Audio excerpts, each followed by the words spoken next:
but the problem is that his feed rate exceeded the state of the art that we have today in drag saws that use diamond. And so the article was based on flawed logic. Now, it almost looks like the blade had a curvature to it. So there's one way to find out if it was a curvature, and that is to put a straight edge on it. There you go. That's a really pretty big blade to do that. That's probably what that hole is over there where the blade was in. Yeah. So this is Chris testing for flatness of a possible ancient cut surface. But it's actually quite flat. Well, no, it's got a bit of the surface comes out here and then it kicks in. You've got two right cuts, in there. two different cuts there. Yeah, you got two different cuts. Yeah, it comes down to here. Actually, there's three. It ends there, then it steps out. There's one there, and then it slips out. It appears that when they were actually placing these basalt blocks into the pavement, they were just kind of slicing off just to make them fit, just to have the top surfaces come together, and just knocking off little pieces here and there. That's an ancient saw cut, you can tell. Because here, you look at that, you can see how the surface could have been pounded by stone to get the surface. But here, that's clearly evidence of some kind of tool like a saw cutting through the material for the top half. This is at the Great Pyramid.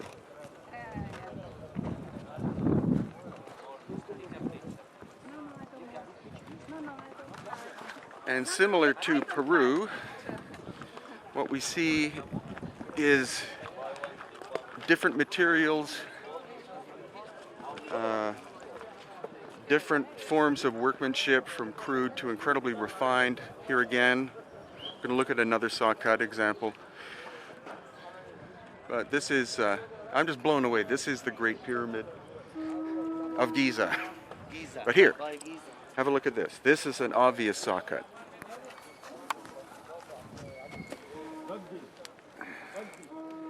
See, this is the rough layer, and then this is not only flat-ish, but you can see where the cutter, like the saw or whatever, stopped, because here is where it's broken away. And on this side too. But what blows me away is just the number, the amount of evidence here is nuts. Oh, I know.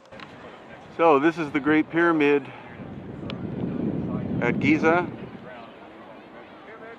and there, the original, what's left of the original casing stone, you can see right there. And this is just our first half an hour here, and this blows me, it completely blows me away, because we've seen obvious evidence of machine cutting technology in basalt, which would require, as far as I'm concerned, tungsten carbide or diamond tools. And that's obviously why we're here with Christopher Dunn and Stephen Mailer, because Chris is the expert on technology. He works in a very modern establishment and has done for 50 years in terms of working with the most modern high-tech equipment for cutting materials and shaping materials. And with Stephen Mailer, we have the oral tradition based on the work of Abdel Hakim Awiyan. So with the two of them, we have the ability to look at the left brain and the right brain approach. Amazing stuff. I had no idea it would be this incredible. Are pavement stones. This was purposely laid to level the plateau. So this is artificial stone, everything you see. Look at some of these blocks. Hakim would point to one 30 feet long rectangle weighing 200 tons. Some of these stones, so you understand, before they built anything up, they leveled the plateau. But this is all artificial construction.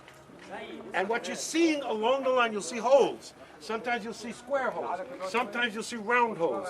They originally were open to the tunnels underneath to solar energy to heat the water.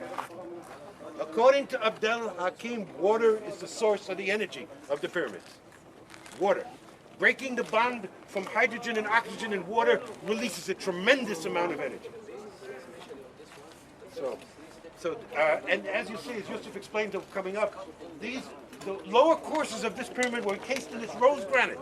All of this that's come off were the lower courses. So, did they quarry this? Of course not. They didn't take this granite. This is evidence of the cataclysm. Direct evidence of the cataclysm. These stones were weakened, fell off, and then they could come with metal chisels and attack the stone. But they could not do this. Take these off without some event happening. So it's not just quarried. They will tell you it's been quarried, but not. This is all event of a cataclysm. So here at the Menkaure pyramid, the casing stone, which is red granite from Aswan, brought 500 miles from the quarry. It's about at least 2 feet thick, so it's not like a thin veneer layer. It's at least 2 feet thick. Again, there's Khafre pyramid in the background. A lot of knobs on these stones on the outside, very similar to what we see in Peru. And the indigenous story is similar, again, to what we find in Peru. And that is that the knobs there were for the tuning of the wall, because this wasn't simply a functional thing. If this and these were indeed ancient power plants and vibratory structures, then it kind of makes sense that you would have to tune the exterior in order to achieve the vibration harmonic that you were after.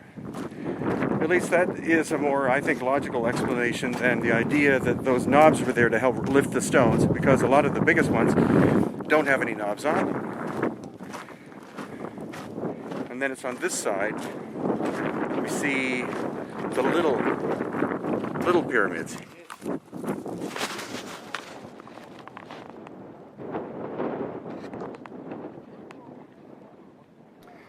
You can clearly see how the entire exterior of granite has been stripped off one of these baby pyramids.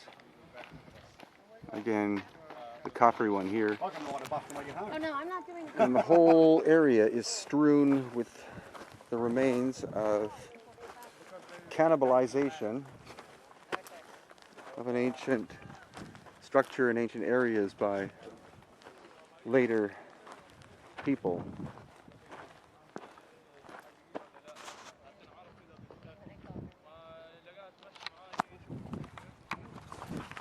And before you say, oh my God, isn't that awful, how could they do this?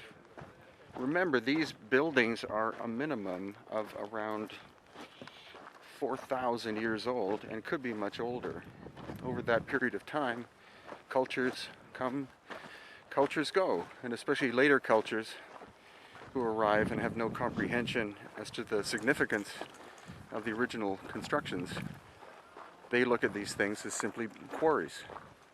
You don't only find that in Egypt, you find that in Peru and throughout the Middle East, I'm sure, and many places in the world. So the Great Pyramid in the background here on the Giza Plateau, and you see this is the solid bedrock, sandstone. Most likely these are crypts or caves carved into the bedrock itself. And what this looks like is a little pyramid. And what you see on the right hand side, you see how the shaped sandstone blocks interlock with the original bedrock itself, because you see all of these indentations here made so that the blocks would fit in, like they're trying to lock in a three-dimensional way the stone, introduced stone, with the bedrock itself, and that of course makes the structure a lot stronger.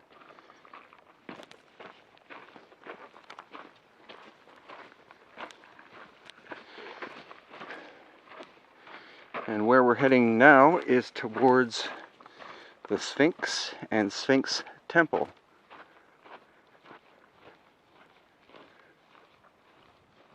I made a mistake. That's not the Great Pyramid, that's Menkaure, because here we have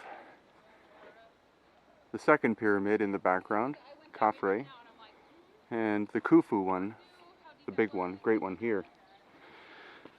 And with the limestone, you can see that there's no real obvious evidence of mortar in between the limestone blocks. Limestone's not that hard of stone, relatively, but it's a lot harder than these piles of adobe. And the bottom line, of course, is the fact that the oldest construction is the finest.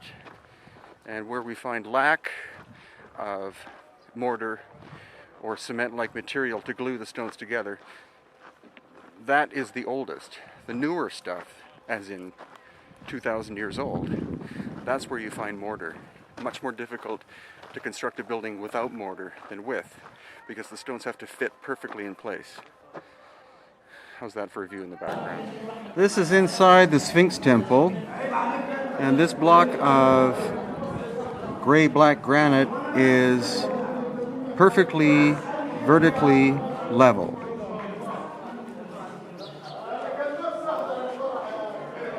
And it's similar to some of the stuff we see in Peru, because you see the corners, a lot of the stones are rounded over like that for strength. This is all basically red granite.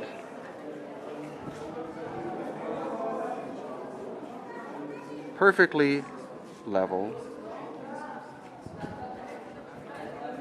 And you can see the weathering at the bottom that looks like that would have been the result of water. But we had Chris Dunn here with his gauge, which is accurate over 1 foot to within 1/10,000th of an inch, and this surface was that flat. This is only a preliminary look at the Sphinx Temple because we will be coming back. We have to kind of race through today.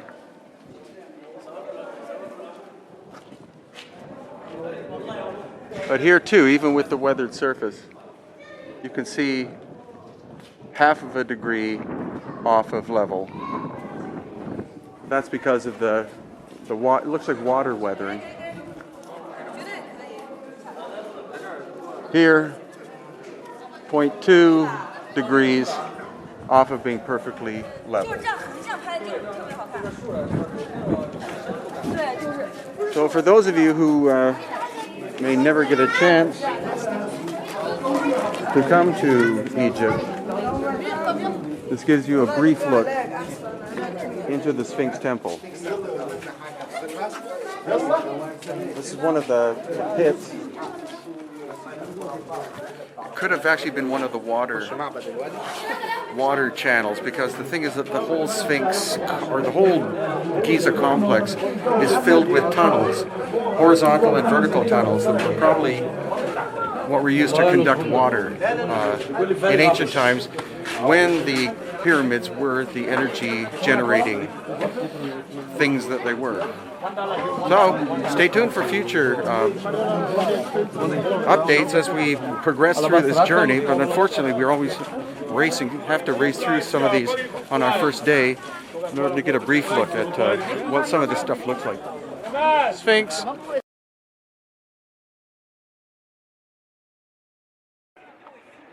Interesting graffiti covered stone wall. How about the fact that you're actually looking at the Great Sphinx of Egypt?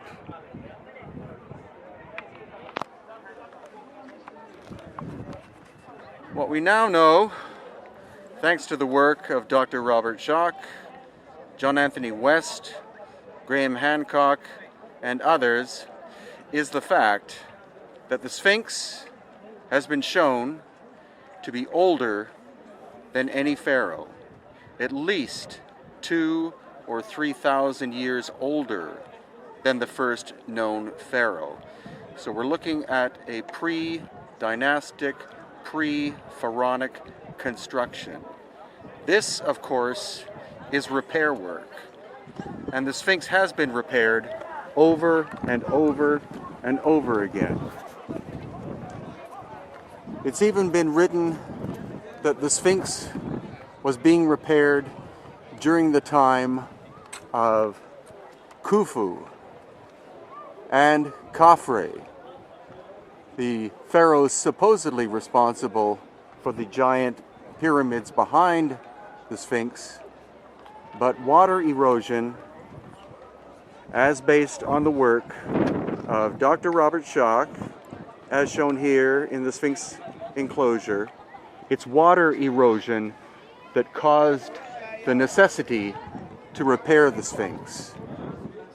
The head is not original. It was recarved at least once.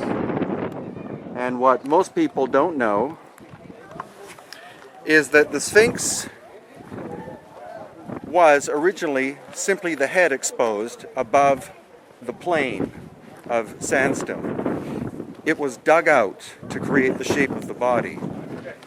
But it wasn't dug out with a bunch of adzes, shovels, and chisels. Cubes were taken out. Giant cubes, which wound up being converted into the Sphinx Temple and possibly also the Valley Temple nearby. Okay, we're now going to discuss the erosion on the Sphinx, and we have to give credit to the great Dr. Robert Schoch from Boston University, who first was brought here by John Anthony West in the early 90s, and did a detailed study of the erosion of the Sphinx. It was featured in this NBC special, Mysteries of the Sphinx, which was nominated for 2 Emmys and won an Emmy for Best Original Screenplay. As Dr. Schoch explains, limestone is sedimentary rock, forms in sediments under the ocean.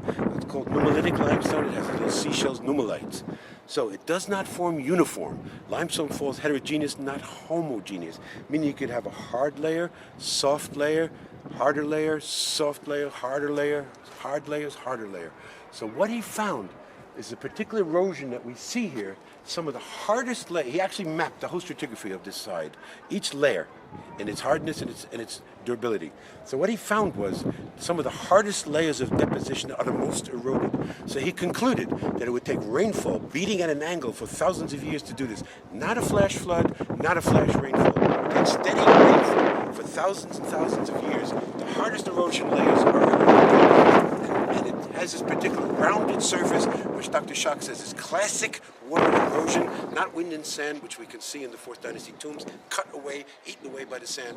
This rolling, rounded is clearly water erosion, and clearly cannot be because of climatic conditions less than 8 to 10,000 years that the climate was here to cause that type of rainfall. That's his conservative estimate. We say well over 10,000 years. Hakim placed the date of the Sphinx at 54,000 years. What also Dr. Schoch found was the erosion in the front of the Sphinx was 8 feet deep. The erosion layer in the back of the Sphinx was 4 feet deep.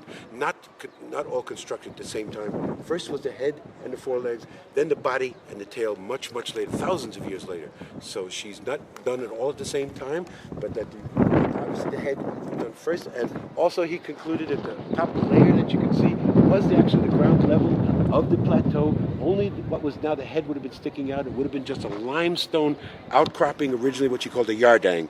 Only the head. And so the head is out of proportion. We know she's been carved back many, many times. According to Hakim's tradition, the original head of the Sphinx was like Sekhmet or Tefnut, if we see her in images, a lioness-human combination. I believe it's been recarved back by who was called Menes Men Aha, carved it in face of his mother, black African woman. But clearly the erosion is the smoking gun. This cannot be caused by wind and sand. This is classic water erosion, at least 10,000 years old.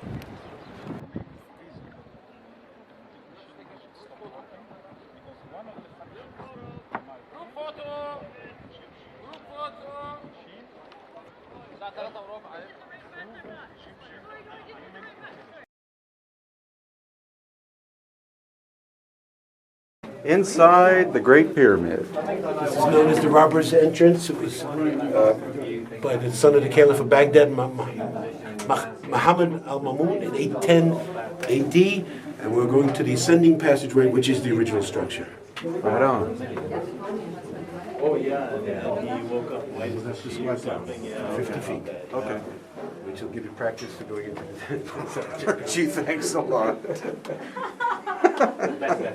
Inside the Great Pyramid. And we are going down into... No? The subterranean chamber is padlocked. Ask Yusuf though, am I supposed to be open? Okay. Wait till Yusuf comes. Okay. This is the ascending. This is the original entrance. This is the ascending passage. And we're hoping we're going to get a key open for the descending passage. So the subterranean chamber has been padlocked, even though we had permission to enter. There's a lock on it. So instead, we're climbing up into the Queen's chamber.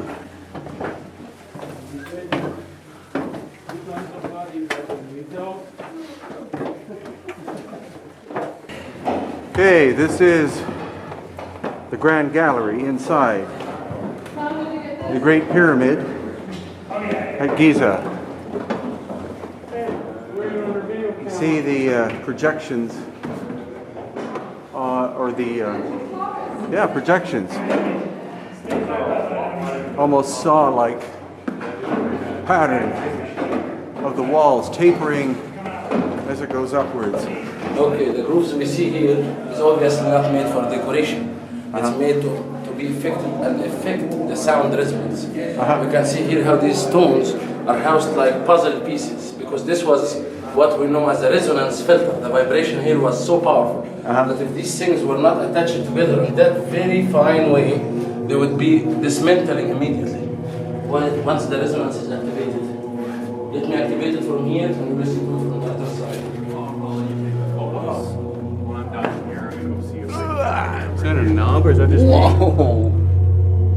There's a knob there. Is that you doing that? Yeah. Bloody hell.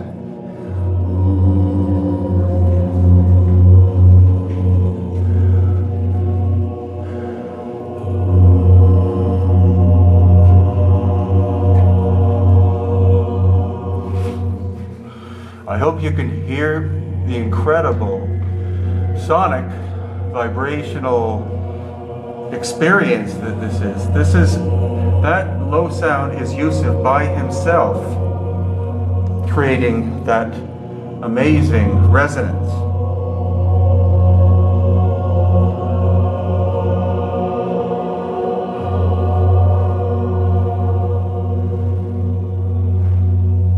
So this is one of the baffles just before getting into the so-called King's Chamber in the Great Pyramid at Giza.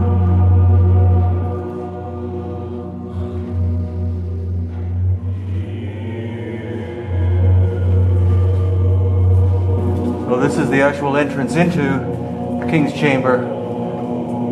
A bunch of people are in here. Whoa. The size of this.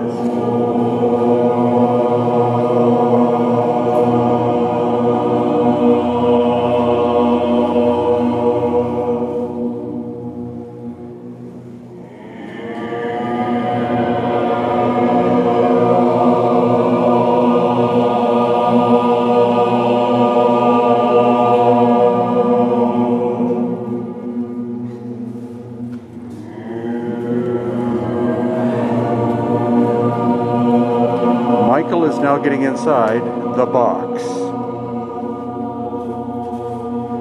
which is solid granite.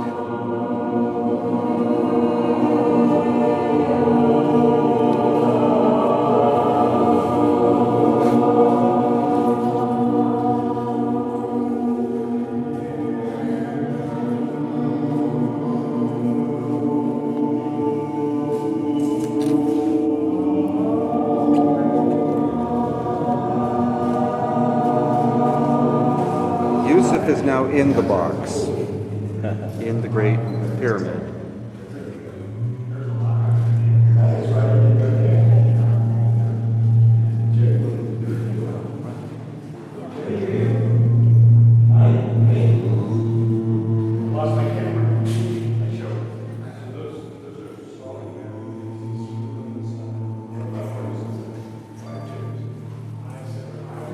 Okay, I am now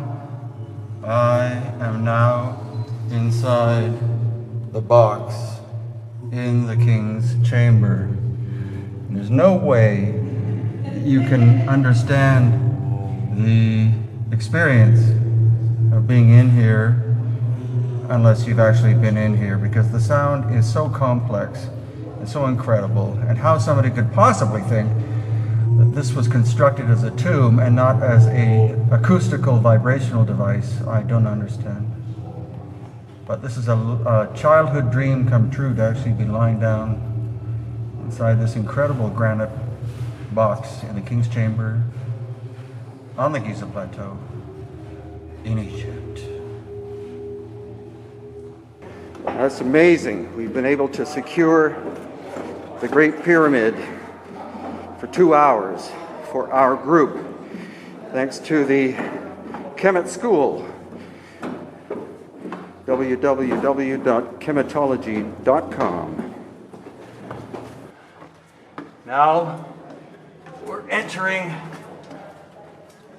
the Queen's Chamber. This passage is only a little over 3 feet high. Solid rock, solid limestone, and the walls are incredibly straight. Definitely an engineering marvel. And some theorize, and I believe too, the Great Pyramid was a massive machine that created electricity, created energy.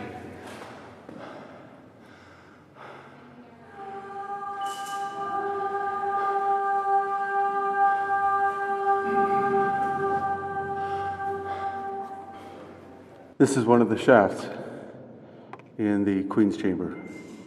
One on this side, one on the opposite side. We can see evidence, some kind of buildup of material, of this black. It's probably not smoke from the fire of the builders, but something else, maybe a chemical reaction that went horribly awry in the Queen's Chamber. Now we're heading back through the causeway, or whatever you want to call it, that connects the Queen's Chamber back up with the main entrance. Pass Ernie, how you going, mate? Good night, I'm good. Good out. Hello. Hello. Ernie's from Australia. Everybody in Australia? How the hell are you? Heading out. Mustafa. Mustafa. He's not in there. Into the descending passage, which is here. Okay, maybe halfway down now, or a third of the way down, the descending passage into the subterranean chamber. Not as tough so far as I thought it would be. I thought the roof would be, or ceiling would be a lot lower, but anyway, onwards we go. Okay, all the way down now at the bottom of the subterranean chamber. Now I'm sure you're thinking, gee, that didn't take very long. Well, it's because I turned the camera off. It's several hundred feet down, but it's an incredibly straight line. And then this way, this is where it's going to get tougher. This is hands and knees in the sand for about 30 feet maybe. But then it looks like that is the subterranean chamber. So let's see what it looks like. Okay, John, this is the entrance into the subterranean chamber. I'll try to do some measurements after we get a very rough estimate of what it is we're looking at. This is where the floor drops down.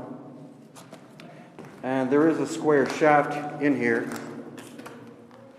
that at the present looks like it drops about 15 feet and then is filled with sand. And on the wall directly opposite of the entrance here, we have another shaft. And this goes on seemingly for an incredibly long distance. I might check it afterwards and see if it turns to the right about there. But your thing of interest is up here.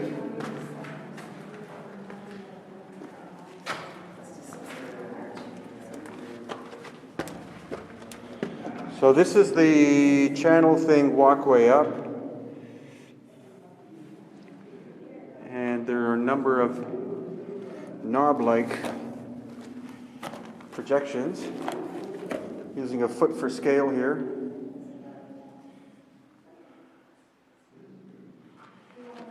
And this side, I think this is what you're interested in. Unfortunately, all the light bulbs are gone. It's a pretty rough surface. I'll do in steps out from the wall here. Again, the entrance is over there, and I'm in the almost opposite corner. So I'll do steps. My foot is about a foot. So one.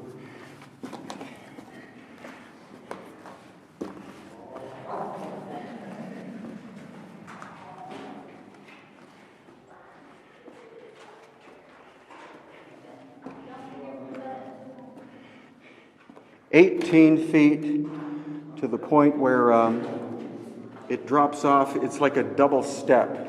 From the ground up to this level, and then up to this level, where it goes across to there. So 18 feet plus 1, 2, 3, about 4 feet, the first step, and then a drop down there of about 3 feet. It approximately fills half the room. We don't have a long tape measure. But anyway, try to get some pictures. This is the inside of this projection thing in the corner opposite the entrance, with quite an interesting blob in the middle.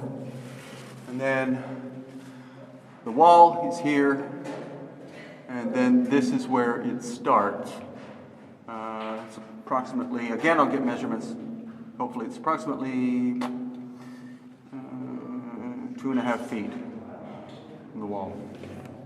So, having just descended the descending passage into the subterranean chamber,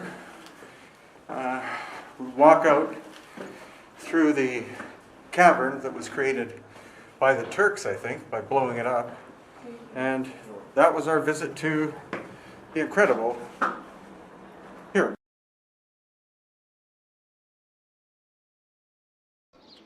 This is the Ramesseum, obviously named after Ramses. This is where you get the sense of scale, though.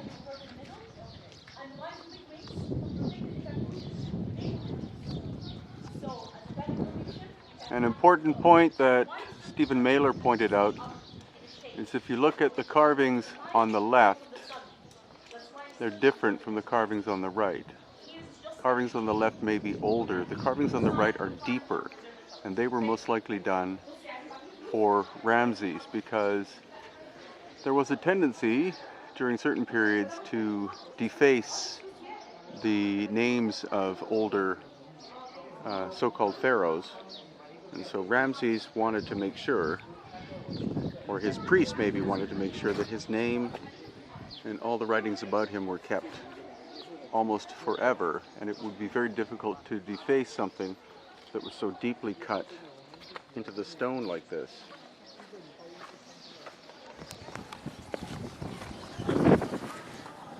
Now we don't see so far any sign of lost ancient technology or super ancient work. This is all limestone, and again, according to Stephen and others, limestone was the preferred material afterwards because limestone was softer.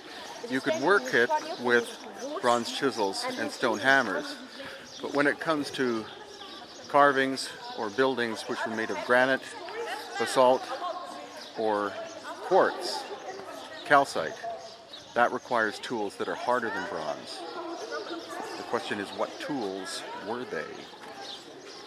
In the archaeological record, there are no tools, as far as I know, other than bronze chisels and stone hammers. So the harder stone is hinting at us that that work that was done is older than the pharaonic dynastic Egyptians.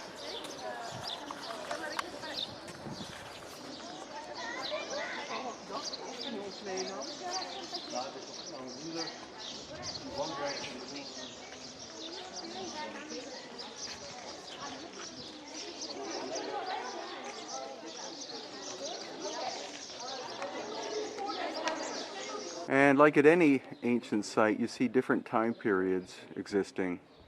This, according to Yusuf Awiyan, is dynastic period. Again, they were working with limestone. Limestone is not very hard, so they could work it with bronze chisels and stone hammers. But these sculptures are granite.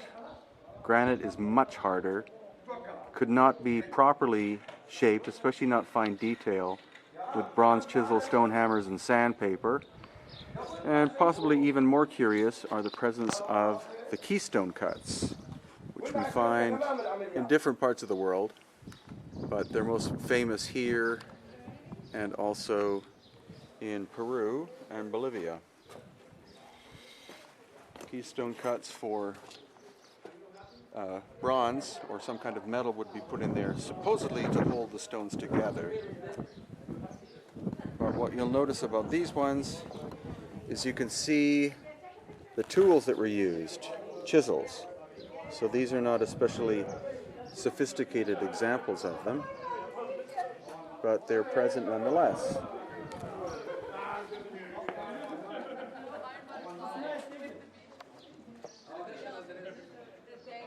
So in terms of a sense of scale,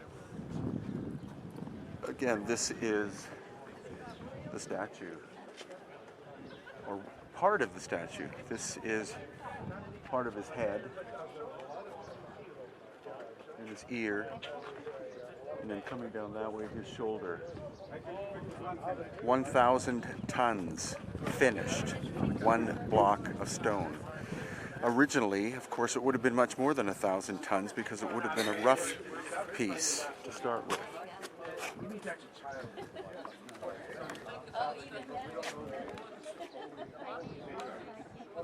Put your back into it.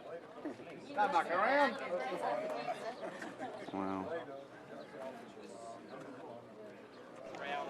And here you can see after it fell, as the result of an earthquake supposedly, somebody came along, and this is his head, and attempted to separate a section as building material, and of course they gave up because this is rose granite, super hard stone.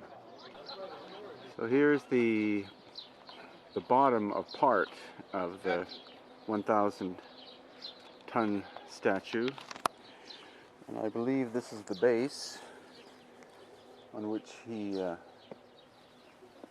stood, and just the size of his feet. Here's my hand in comparison.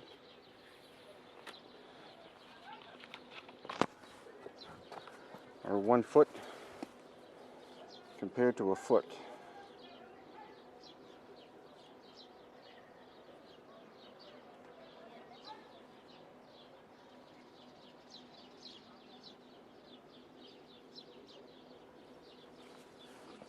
My foot's about the size of his toenail. So again, finished at 1,000 tons. So how did they move it 500 miles from the quarry at Aswan? Most, if not all, of the rose granite came from the Aswan quarry. And so how was it moved? How do you move 1,000 tons? You're not obviously going to move it on rollers across a desert. You're not going to be able to build a reed boat big enough, strong enough to be able to carry a finished sculpture at 1,000 tons. And if it was brought here raw, as a raw blank stone prior to carving, then you're talking at least 1,200 tons, or maybe 1,300 tons. How would they have moved it? So here's the bottom of part of the 1,000 ton statue. And I believe this is the base on which he stood, and just the size of his feet. Here's my hand in comparison.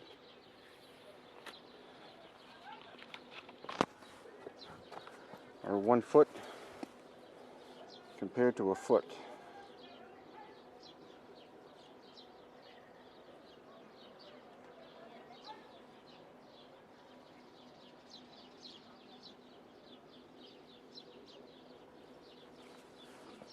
My foot's about the size of his toenail. So again, finished at 1,000 tons. So how did they move it 500 miles from the quarry at Aswan? Most, if not all, of the rose granite came from the Aswan quarry.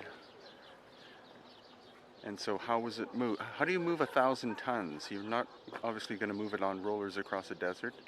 You're not going to be able to build a reed boat big enough, strong enough to be able to carry a finished sculpture at 1,000 tons.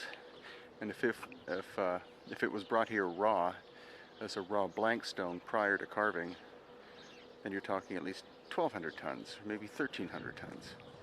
How would they have moved it?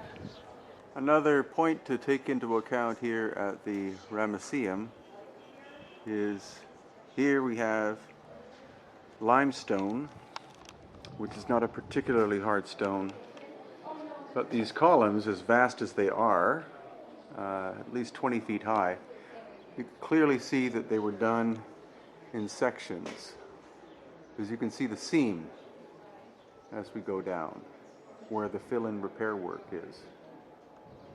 So during dynastic times, when this was built, they were working with limestone and working it in sections.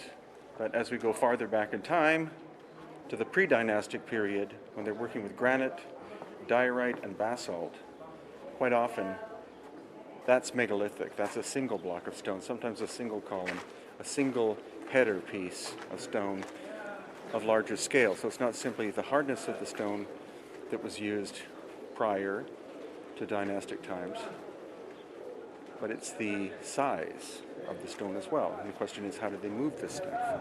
Slaves? No.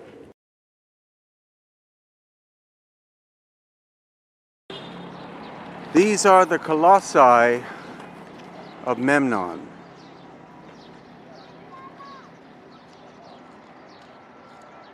They are at least 30 feet tall, and originally were one piece of stone. This was one solid block of rock on top of a monstrous base.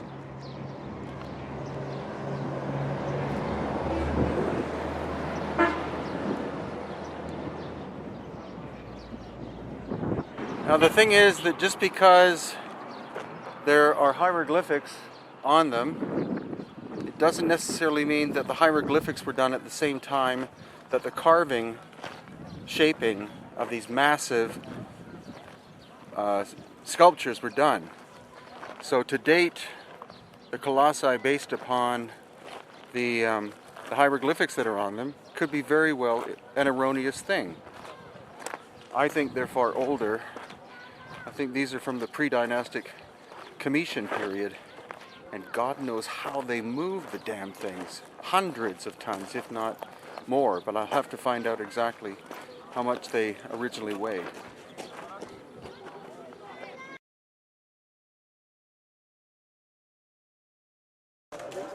So you're looking at Luxor Temple, or a very small part of it here. The sound in the background is a mosque. And this is one of the faces reputed to be Ramses II that engineer Chris Dunn believes was done with ancient high technology, because he's found what he believes are machine tool marks inside the nostrils and cutters. He's found the actual machine tool marks on the face, because the precision of this sculpture is so fine that one side is a mirror image of the other side.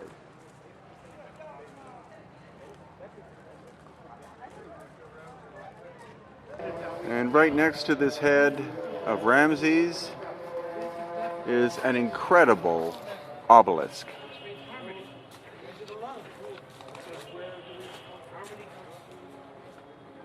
It's at least 8 feet on one side at the base, and I have no idea, it's got to be 60 feet tall. Made of rose granite, brought from the quarry at Aswan.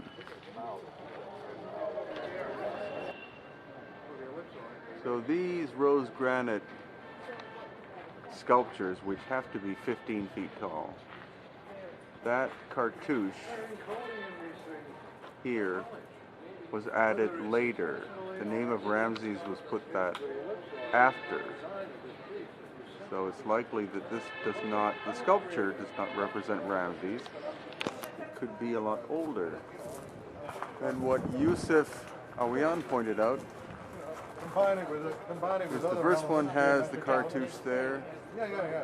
The second one has the cartouche there. The third one doesn't.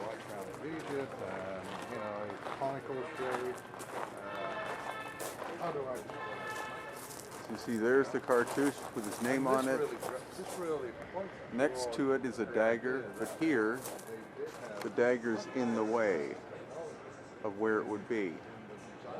So that's another sign with a great possibility that the hieroglyph does not name the original sculpture itself, but was added afterwards, and possibly long after the carving was done. Copper chisels and stone hammers cannot achieve this work.